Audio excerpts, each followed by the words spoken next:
another episode of The Diplomat. I'm Go Horns Go, and I'm here with Audacious Hand. I don't know if Superstition has abandoned us or not, but he'll be back sometime, I suspect. In any event, we're talking about the Season 5 Nexus Finals Championship. Great game with great players. Our podcast is sponsored by diplomacybriefing.com. Umble would want me to tell you that you can go to diplomacybriefing.com for all the latest news and information about the game of diplomacy, which I assume you're interested in since you're watching a YouTube podcast about a game you're probably not participating in. In any event, go to diplomacybriefing.com. It's absolutely free to set up. We have Audacious Hand, one of the free-thinking tactical masters and highly ranked persons on the Nexus Discord server who sponsors this tournament to talk about the game and how it's going. And we're going to be discussing the Spring 1902 moves. Should I call you Hand? AH, Audacious Hand? What should I call you by? You can call me Cedric. All right. Is that your real name or is that an alias? Oh, no, that's my name. What kind of name is Cedric? What were your parents thinking? Well, my mother's French. It's a French name. Cedric. Oh, okay. All right. Cedric is how I will refer to you. Your parents. That's rude. All right. Let's Cedric. Let's look at the Spring 1902 map, and since I'm in a very French set of moves with and a bit of a francophile myself who has no pronunciation skills in French, why don't we start with what's going on in the Western Theater? You can go anywhere you want, but I'm looking at this joint attack on France. Right. I mean, it seems, at first glance, it really does seem that, as everyone's predicted, it almost surprises me because it just lines up so well with what everyone predicted regarding the kind of alliance between the two Europeans, the fact that they picked England and Germany right after Doc picked France, kind of Stitch's kind of analysis of the European mindset, which I always find myself skeptical when people paint various nationalities and regions in broad strokes. But I have to admit, every time he's told me, watch out, there's two Italians next to you, they attack you. So it seems to be a pattern. I do wonder if there's some Italian meta mafia shenanigans going on here. Regardless, though, I mean, I know they're both Europeans. I don't know if they're both Italian, but they're on the same time zone. European style of balance of power is different than the American one. Doc Bender's a threat. I'm surprised that Doc did not move to the Channel, frankly, in spring 1901, but maybe he didn't want to antagonize. But this is a sort of a very difficult position for Doc to be in if this holds up. Germany's taken Burgundy, which is an extremely important land tile, and they're set up to move on Mid-Atlantic, although that's a little tricky because of if they dislodge Mid-Atlantic. They might not be able to do it this time, but if they did dislodge it, the retreat options would be interesting for France. Right, that's true. And I did say at first glance with purpose, because there are some signs that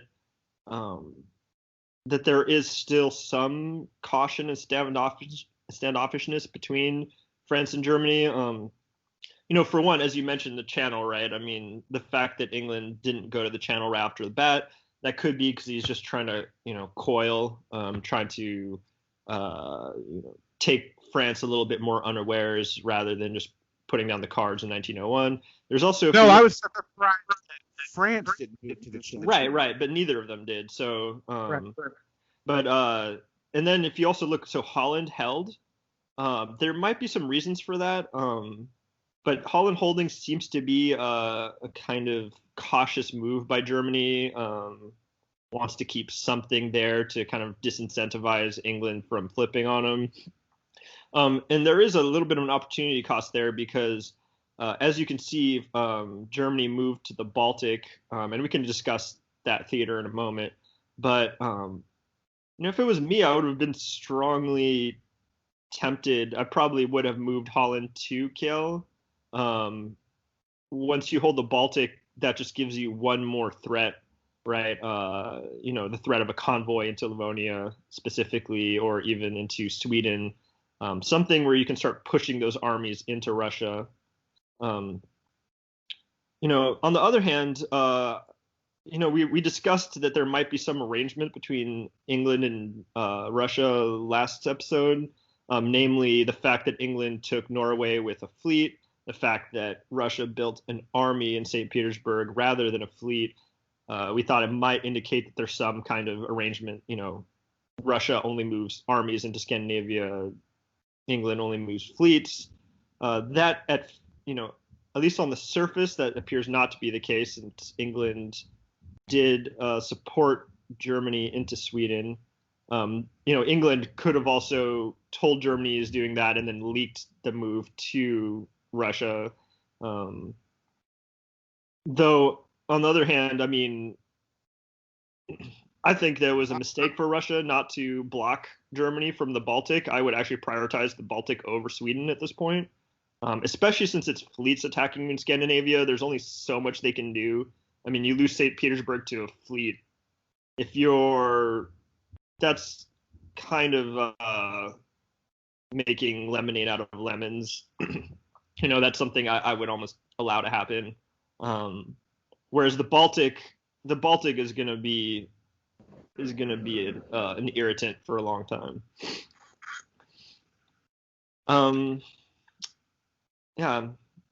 As for the actual direct confrontation between France and Germany, I wouldn't actually say France is in a huge amount of trouble yet. Getting the fact that there's an army in Burgundy is always a cause for alarm. He's very intelligently already blocked up Gascony, which is very much the I always say there's two G spots on the board, right? And it's Gal and Gascony. Once they get an army lodged into Gascony, which can access all of the home centers as well as Iberia, then you're in much deeper trouble. Burgundy, you can, it's a big problem, but you can still, as France, hold on as long as Italy doesn't kind of smell the chum in the water and come swimming up for a bite. Let me ask you this. I was wrong, by the way. Mid-Atlantic can't be dislodged in the fall. Obviously, Brest can cut support. But they still have two fleets up there. But we are recording this before the retreats. So Burgundy can retreat to Paris or Marseille, and what would be the better option in your mind? Ooh, that's a tough one. It kind of, to me, I would retreat to Marseille. Because the issue is you just don't want a raider getting into Iberia. And you can still block Paris with Picardy, but there is something to be said for both. There really is. And again, a lot depends on what France is feeling about Italy. But yeah, I'd retreat to Marseille. Go ahead. In my mind, there's two big issues right now for France, which obviously France is a tough nut to crack. Italy held that army in Tunis, which it couldn't go anywhere, but now we've got the fleet in Tyrrhenian Sea. There's today no pressure on France from Italy, although that may happen. You can easily see Venice go to Piedmont, Tyrrhenian Sea to Lyon in the fall, or move into the Western Med. Who knows? But France might get some spoils out of this, acting a little late. But there's no pressure. In fact, the opposite is happening with the EG with Russia. Germany's now taken Sweden. They're in the Baltic. And so, usually Russia's best friend of France in this situation, and the troops aren't coming. Yeah, I have to say I'm a little bit again, Village Idiot's such a great player, and everyone should take my opinion for what it is, which is an opinion that comes from a certain place and mentality and set of experiences. But to me, I find Russia's moves here kind of disappointing. We talked again last episode about where's Russia's next build coming from, right? And that's important. Russia, it's a power where you do need to at least gradually, in my mind, continuously expand. You can't get bogged down. I'm not seeing where it's coming from. He kind of has something of a détente, at least with Austria. He can't really afford to go to war with Austria right now without like a solid ally. I found the hold in Warsaw, I found very passive. I would have moved to Silesia. You know, at least manufactured some pretext. I think it's very I think it's very predictable that Germany was coming for him with the build in Kiel, and then going to the Baltic. And so, even if that doesn't happen, you can say, well, you provoked me with that build, or so and so pointed out that build was threatening to me. And like I said, I mean, there is some value. Like, I was talking about the passive alliances. The passive alliance between France and Russia. There's often is something to be said for Russia not helping out France until France is weakened enough to not be a threat. But I think that once England and Germany had those three armies aligned to crush Burgundy, it's time to kind of take a little action. Maybe not a full offensive, but you move to Silesia and it just makes Germany's life a little more difficult. It makes them have to scramble a bit more. Yeah, and then again, I would have definitely kept Germany out of the Baltic as well. So as for Italy, yeah, I think that the move from Trieste. Well, let's talk about Italy for a second. The move to Trieste to Venice, do you think was just de-escalation? It could be, right. But the reason why I'm kind of bouncing between Italy and Russia is because we have this interesting point here where the West and the East are starting to affect each other, right? More than before, significantly more. And you have both Russia's kind of failure to be proactive, and you have Italy's, maybe he's not being proactive going against France, but it's definitely. Well, this is all he could do if he wanted to. Yeah, exactly. So he has the option now, right? And I, last episode when I was talking about Italy going against France, I mentioned, this is not something I expect to see right away. But if you look, because for instance, going against France hard at this point would be quite inefficient, right? You'd have to move Rome to Tuscany. I don't like keeping my fleets grounded. I want to be in blue water. This way, you can kind of continue to grow goodwill with your Eastern allies, but also you could easily reverse into the West. Right, and you can. He could very well move to the Gulf of Lyon or to the Western Med, and move into Piedmont. And again, that's really what I would do. I mean, France, if you could neutralize that threat from the Western Mediterranean, while your allies continue to bottle up Turkey. Maybe leave one fleet over there to kind of help them, but just enough that it goes slow. If you can achieve hegemony over the Mediterranean, you're pretty set at Italy. Like they're not going to be able to eliminate you. Worst case scenario, you can bottle them up. Well, so long as you keep Austria on side.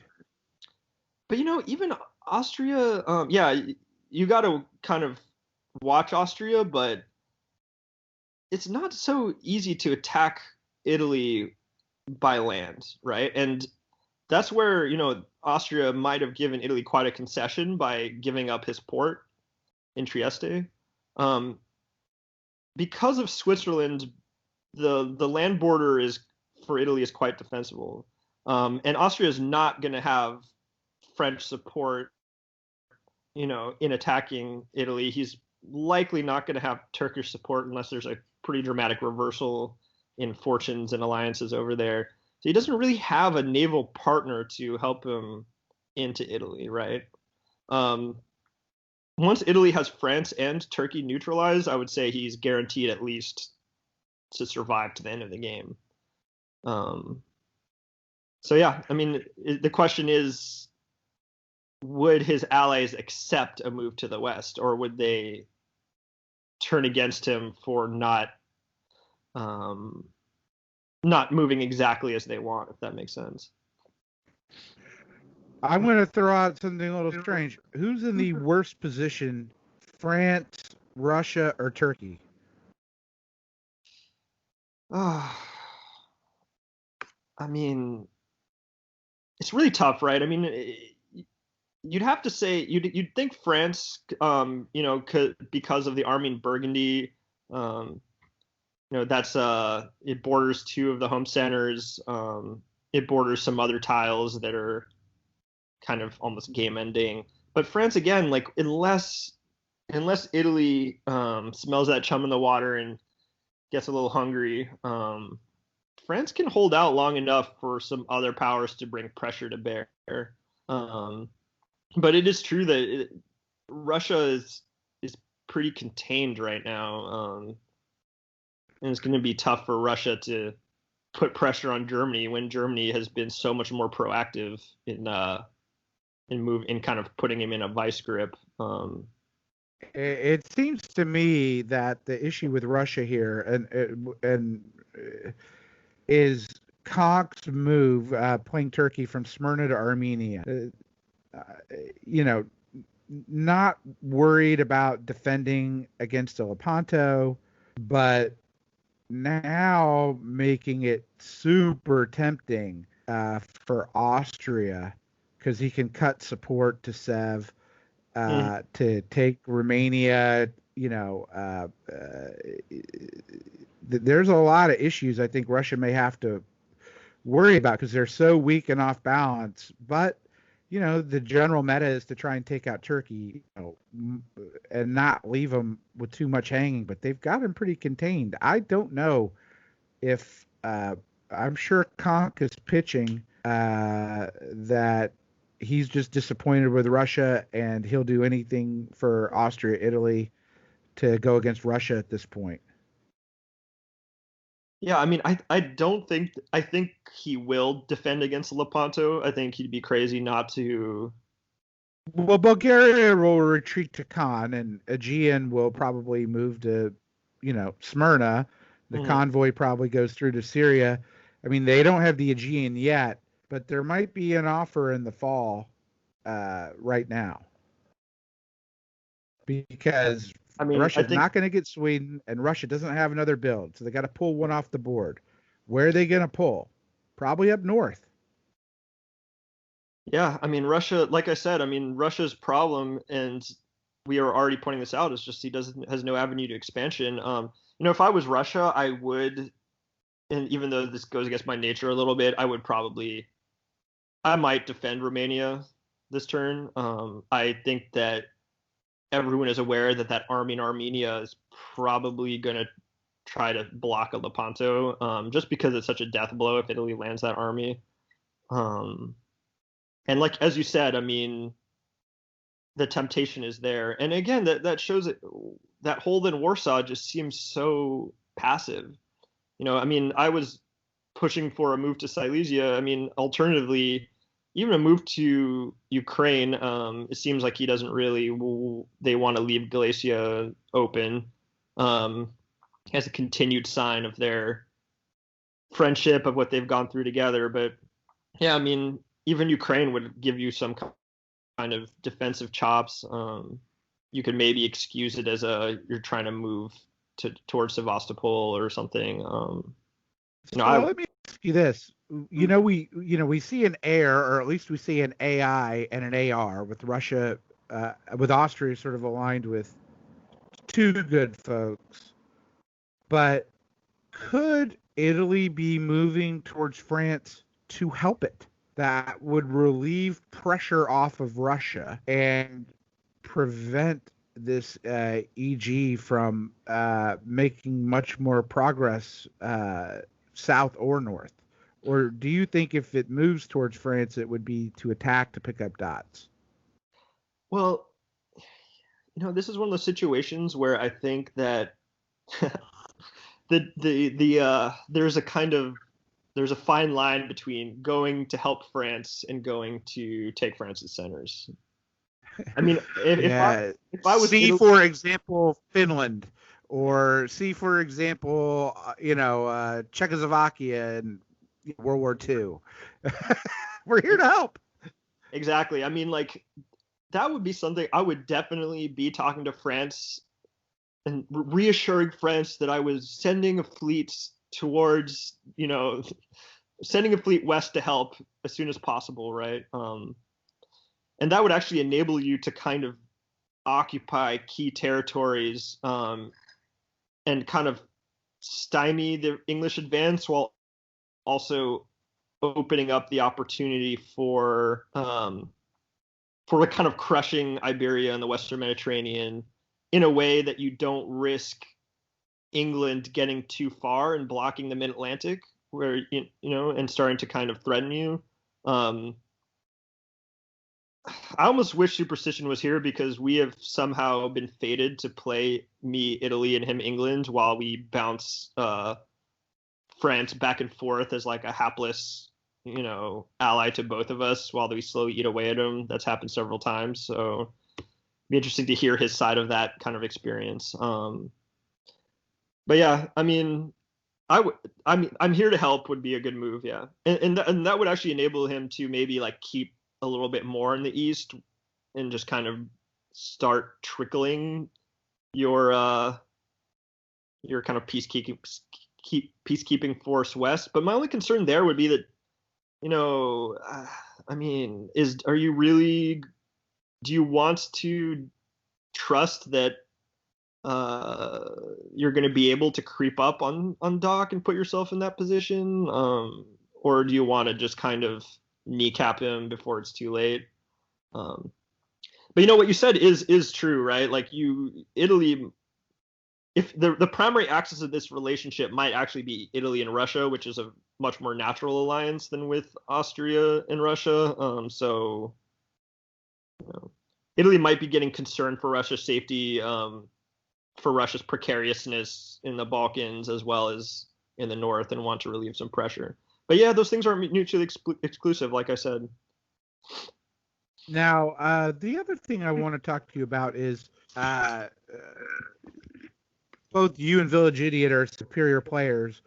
When I'm Austria, I almost always try to tempt Russia to go to Bulgaria, and which most people, being greedy, want to take that option, not realizing what it does for the Russian position.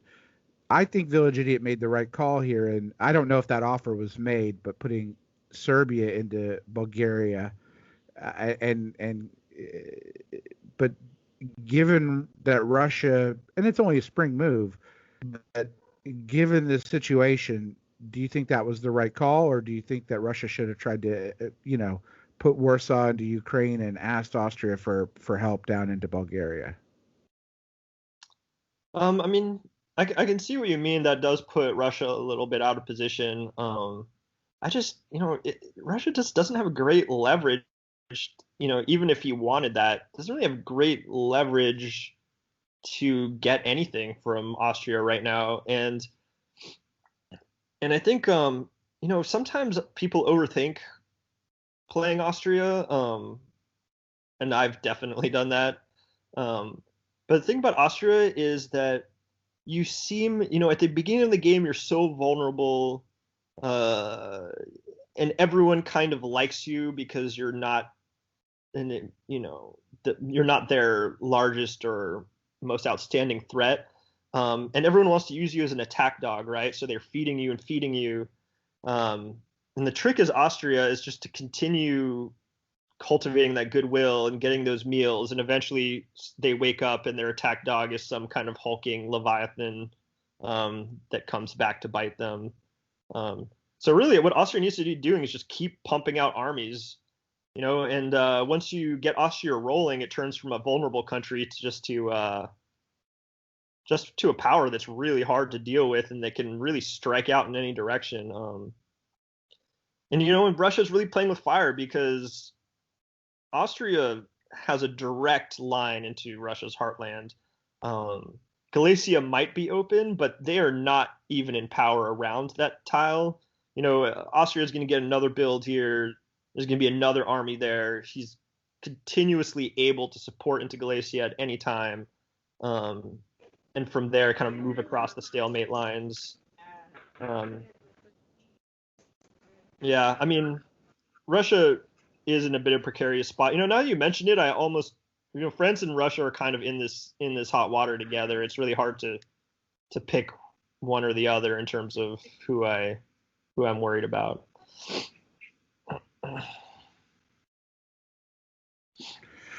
So, Conk, who's playing Turkey, has again broken the fourth wall with two comments. The second one, which I put up first, is time to pad my reputation as a vengeful player again. Somebody find at Max Vax for commentary, please. So, you know, what do you think about the breaking of the fourth wall? And, you know, is this a sign that he's just like what I thought, that he might be throwing his units to Austria in some way? I mean, do you believe that Conk would actually allow himself to lose out of vengeance? I mean, No, is this? I think you want Does to he have posture that. does he have a reputation as a vengeful player?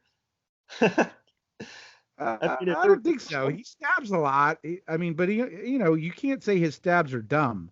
yeah. All of his stabs, and then he also wrote, "Okay, practice game has run its course.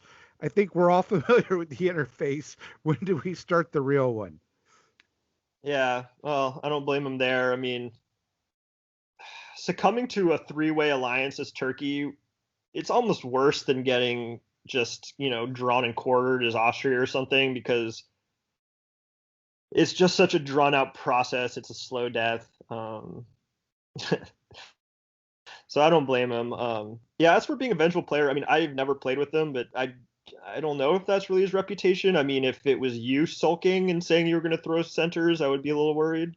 I've done that, but Yeah. but only as a tactic to try and change people's minds about attacking me. Well, let me tell you, I don't you're know familiar if with I'd ever actually do that. you wouldn't actually do it. Well, No, but supported me I can to make a credible center because you hated Austria. Anyway, but you know these guys better. What do you? So for let me ask you, who is he going to get vengeance on? Like what do you think he's referring to there? Like who is he upset at? Who is he going to throw a center to, in your opinion, or is he just throwing that out there to try to wedge them apart? I think he's upset that he couldn't get Village Idiot on side for an RT. Mm-hmm. So your idea is that he is going to he's going to attack Russia and move against Russia, even if that means giving Austria or Austrian Italy centers. Well, I think it's a fall move, right? So I don't know if he blocks the Syrian move or not. I think he's going to offer to. I mean, he can. You know, since the army in Bulgaria will retreat to Khan and Aegean is lost no matter what, I think he moves to Smyrna with Aegean and just tells Austria, look, you've got me and you can kill me, but right now is the time to go against Russia. I'll cut Sev. You take Romania. Russia's going to get a disband. You'll build, uh, two, since Italy can't grab anything. Maybe he throws Italy Smyrna as part of the deal, and let me just help you get Russia in the south. I'm kind of not buying it. If you recall, what I kind of suggested for Turkey was actually to support into the Black Sea, which is what he would have done if he was going all out against Russia. To me, this seems like a little bit of misdirection. You'll see that he doesn't specify who he wants vengeance against. So it kind of causes a little confusion. You saw in that malicious support of Russia into Romania that he's trying to cause some friction, which is exactly what he needs to do. I think that I'm not sure if he necessarily expected his move to the Aegean to succeed. I think he might have been trying to block Austria out of there. I mean, I could see him trying to give Austria and Italy the impression that he isn't going to defend something so that he can make them, waste a move, maybe trying to send a Lepanto straight into Smyrna while he blocks it, something Well, like he that. couldn't have defended it anyways, right? It's 3-on-1. So Fleet Khan had nothing better to do than to see if Aegean was moving. You're right, though. I guess he could have defended gambling that Greece would move to Aegean. I get your point now. Yeah, I mean, I'm just saying if he was vengefully going all out against Russia, which is actually what I was suggesting for him last turn, is just trying to basically like clutch Italy's knees and weep into his pants and beg, and just go all out against Russia, who really has screwed him over for little benefit to himself. Like I might be a little surly about that too. One does wonder what Russia's going to get out of this other than eliminating Konk. Yeah, it's true. But yeah, as I said, I might have tried to take control of the Black Sea last turn, which is actually also a really good defensive move. Yeah, you almost expect that Smyrna is going to be lost, and you try to defend the kind of perimeter of the Black Sea, perhaps. The other thing is, it's hard for Turkey to serve as a janissary to anybody, given its geography. Just easier to kill it a lot of times. I mean, it's a good janissary for Russia, but sure. Yeah, I think the only, and as you've shown in your own experiments, right? An Austria-Turkish alliance can actually be very powerful, at least until Austria reaches the northern theater where he has no fleets. And the only alliance I've always been very skeptical of is the Turkish-Italian alliance, though I have seen it. It's just that because both countries can pump out fleets, they're the primary threats to one another. If Turkey manages to neutralize or eliminate Italy early, there's basically no way for its other surrounding powers to really eliminate it. And Italy, I mean, also has France and later in the game England to worry about, but Turkey is really the only true naval threat to Italy. So yeah, I see what you mean. It's hard to see one power, thinking that they can use Turkey as a pawn, unless, like we were talking about, unless Konk could somehow drive that wedge between Austria and Russia. All right. Right now, at the end of the spring, we say, which power would you want to be? Looking at the board, which power would you want to be? Well, for me, it's the kind of, there's a few nice options, right? I mean, I guess I'm getting boring. I would probably pick Italy again, just because there's the potential. He has a good thing going in the East, in that he is needed by Russia and Austria in order to finish Turkey in an expedient way. I mean, Russia has got to be desperate for one of these Turkish centers at some point, and if Italy doesn't help, where is Russia getting a build? Austria I is have to. Oh, go yeah, ahead. yeah, and so and then again, France France is in no position to threaten him from the west, and in fact vulnerable. Um, Needs his quote unquote help.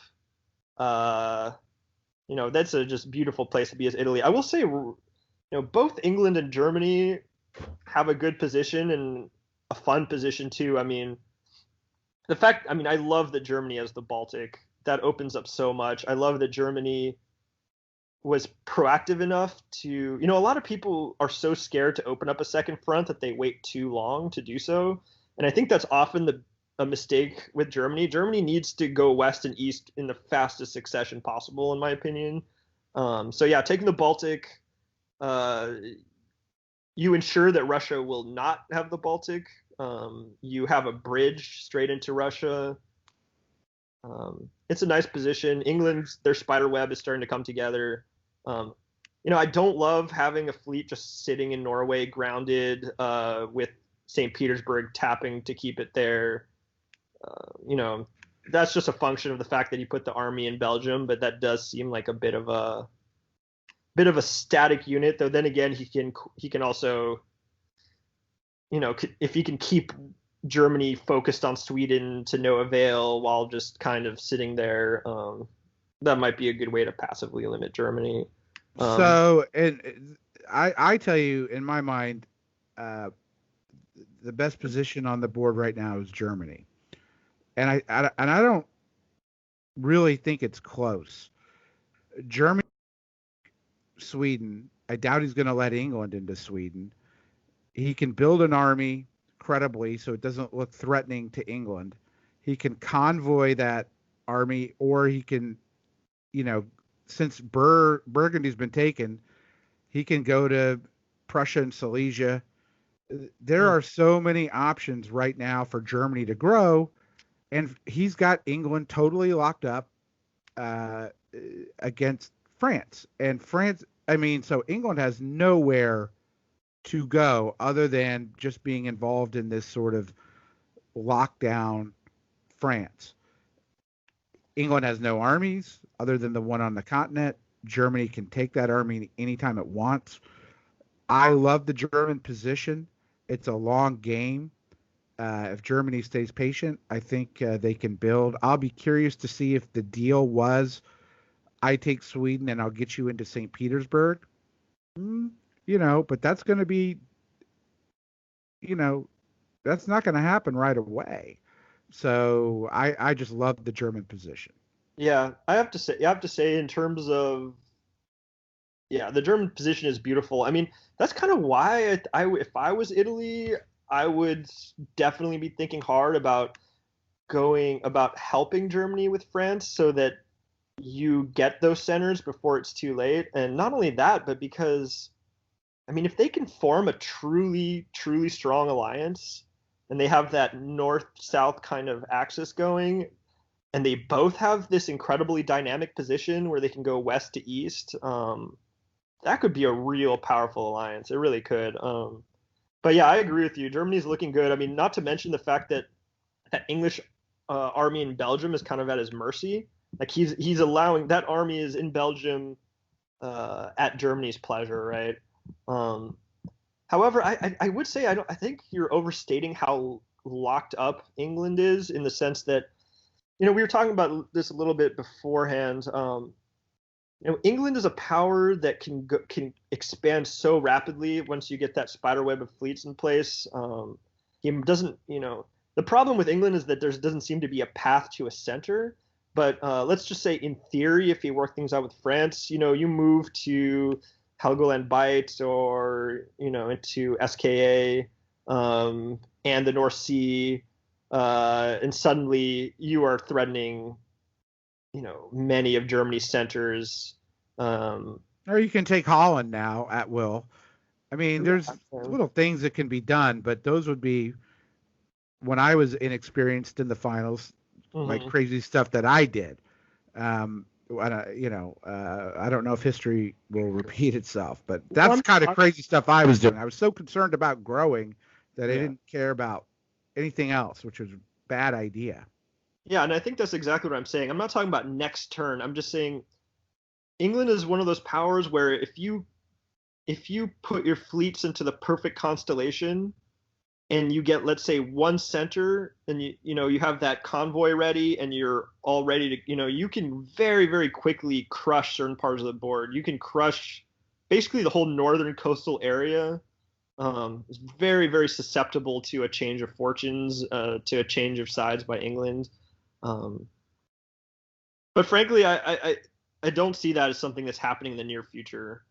All right. I could see that something is if France is really collapsing and just prostrates themselves before England, let's say, and turns themselves into a pawn, or something like that.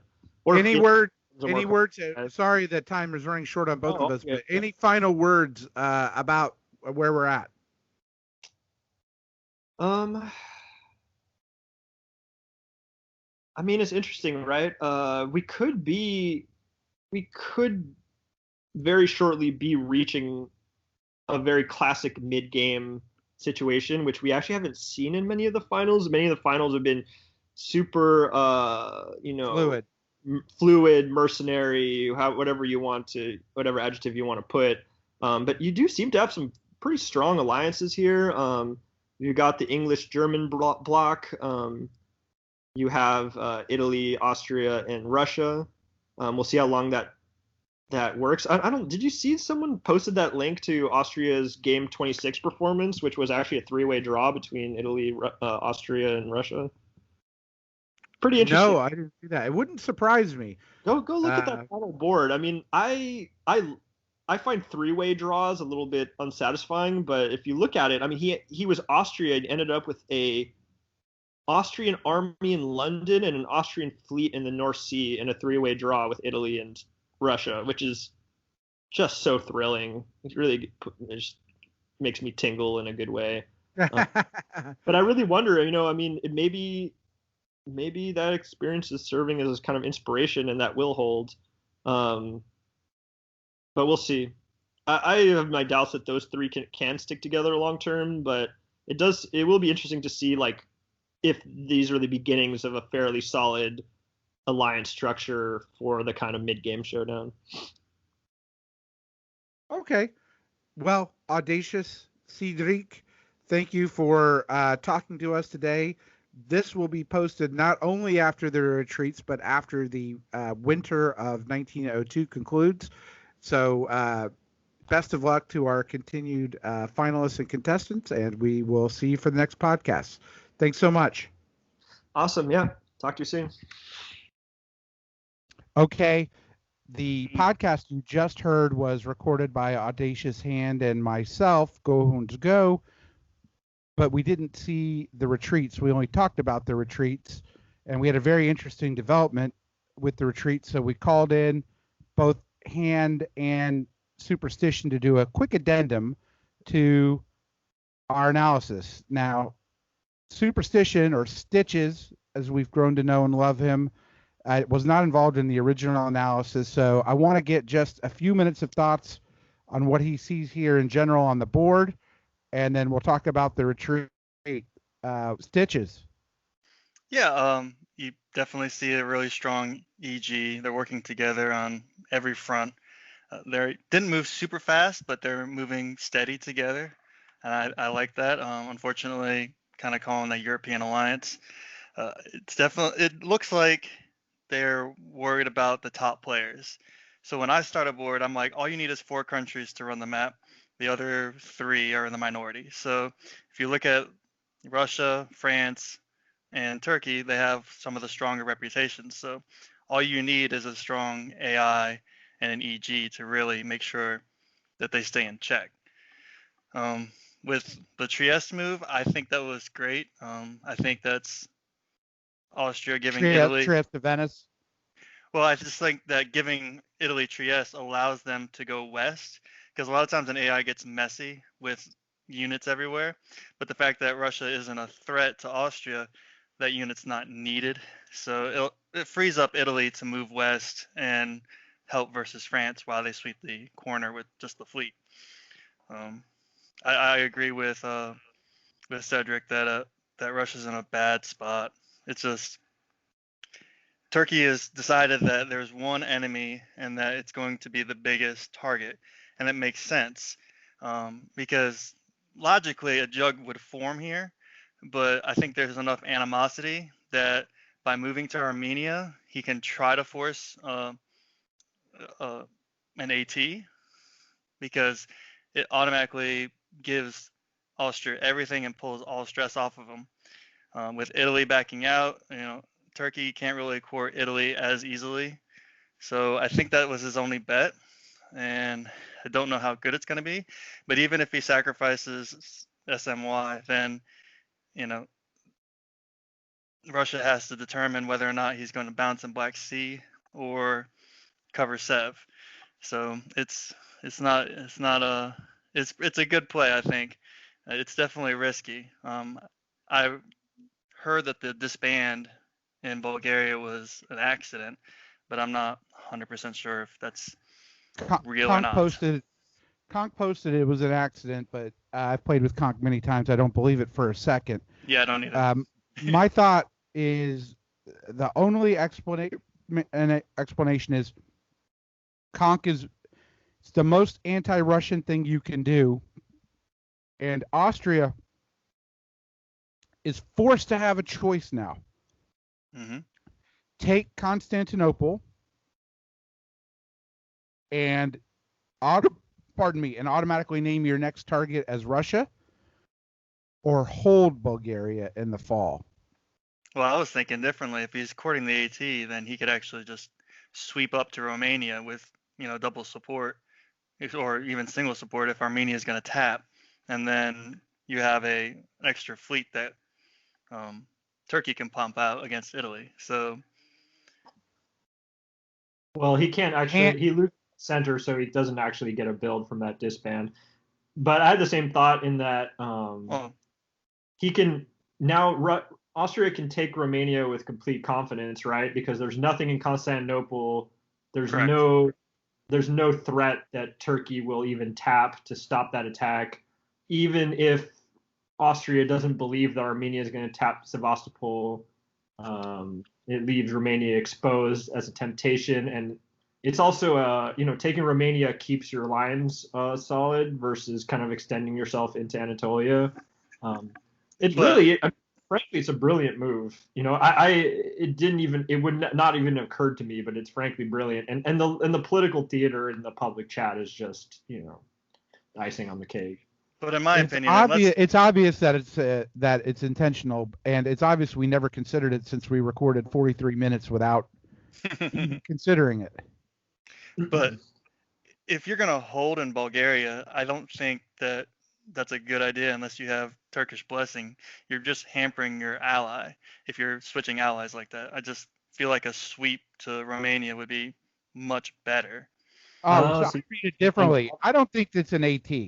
I think it's an attempt to sow discord by Turkey against the AIR by telling Russia, I'm going to force your hand by making Austria so big. I think that's what this is. The problem for me there is that if Austria is not courting a serious relationship with Turkey and is either going to stab Russia or Italy or both, then it seems like it's going to be a large grow and then a quick collapse.